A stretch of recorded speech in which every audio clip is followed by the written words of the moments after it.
I'm here today with Faisal Haq, and we are speaking about organizations and also innovation. Faisal, welcome. Thank you. I wanted to ask you about the statement that you and your co-author Drake Baer make, that creating value in the long term is a holistic endeavor. Tell us a little bit about that. Well, I know, whether it's innovation or whether it's entrepreneurship or whether it's creation, right?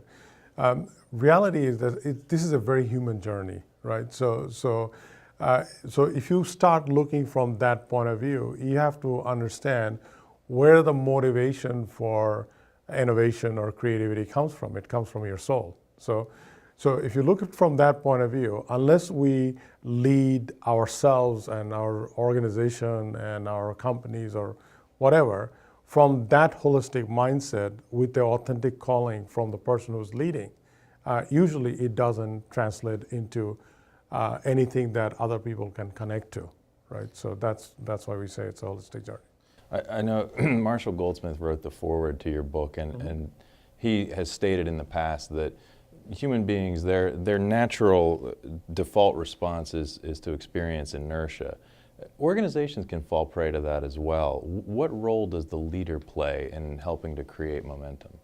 I think, it's one of the things we talk about in the book is that, leader's role is really as like a curator, right? So that means that you constantly have to look at the asset pool you have or resource pool you have and the talent you have and curate so that it goes from good to better and better to something exceptional, right? So you almost always have to constantly curate your talent pool to nurture whatever it is that you're trying to create.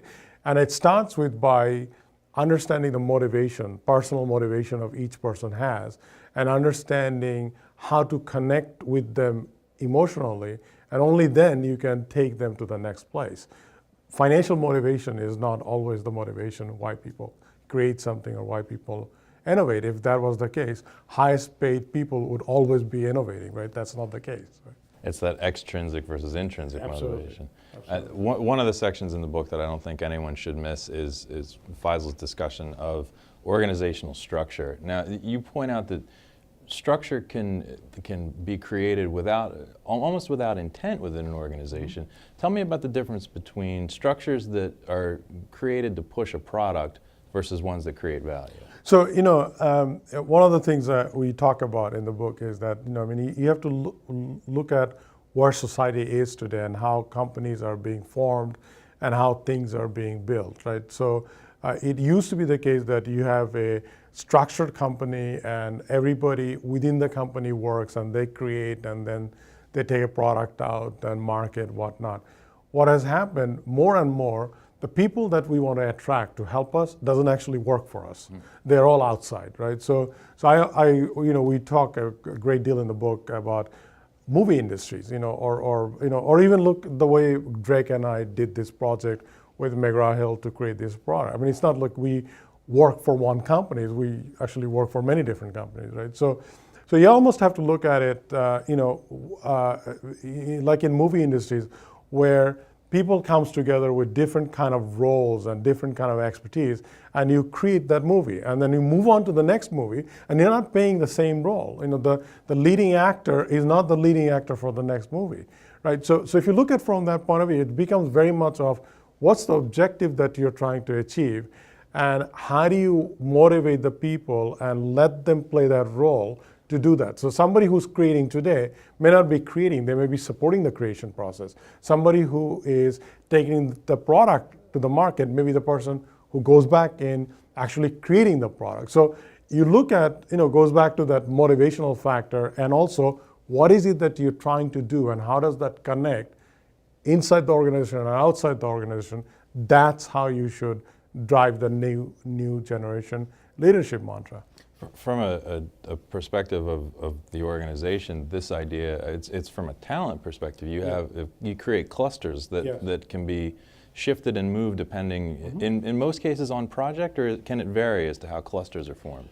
Cluster can be formed in small projects or a long-term project, right? So small project could be, it's almost like old days you used to call SWAT team, right? You create SWAT team and you solve the problem and move on. So we taken some of those ideas and elaborated it to the next level because, it's just like, that book example. I'm using this so that, it's easy to understand. I mean, just because Drake and I did this book doesn't mean we have to do the next book together.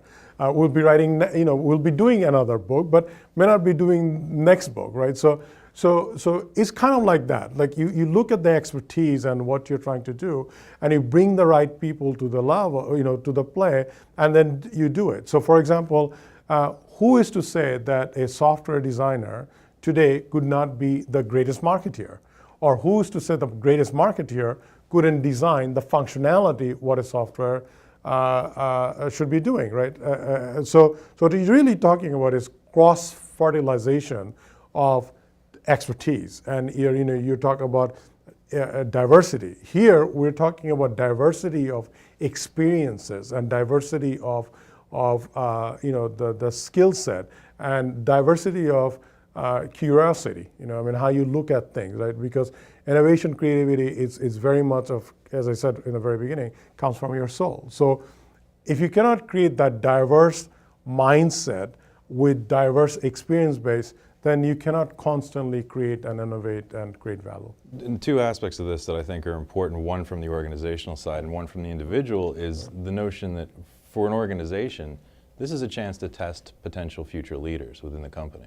Absolutely, and and some companies does this better than others, right? So I mean, large companies like, for example, my former employer GE, has this rotation system, right? So you run a company, a division for a couple of years, they rotate you and give you a completely different task or completely different assignment that you're not used to, because you want to bring that outside perspective inside and take inside perspective outside. So some companies does that well, some don't, and most of the what is the added challenges to this marketplace is what I said before, that people doesn't work for the same companies, and the people that you are trying to attract who can help doesn't necessarily under one umbrella anymore, right? So. And then from the individual side, you now have the opportunity as a professional to gain experience in a variety of roles within an organization which in turn helps to keep pace with this constant state of change that we're faced with now. That's exactly right. So it's I think there is I don't recall the exact sentence we wrote, but it's the internal awareness and the external awareness, that's the critical factor for driving value.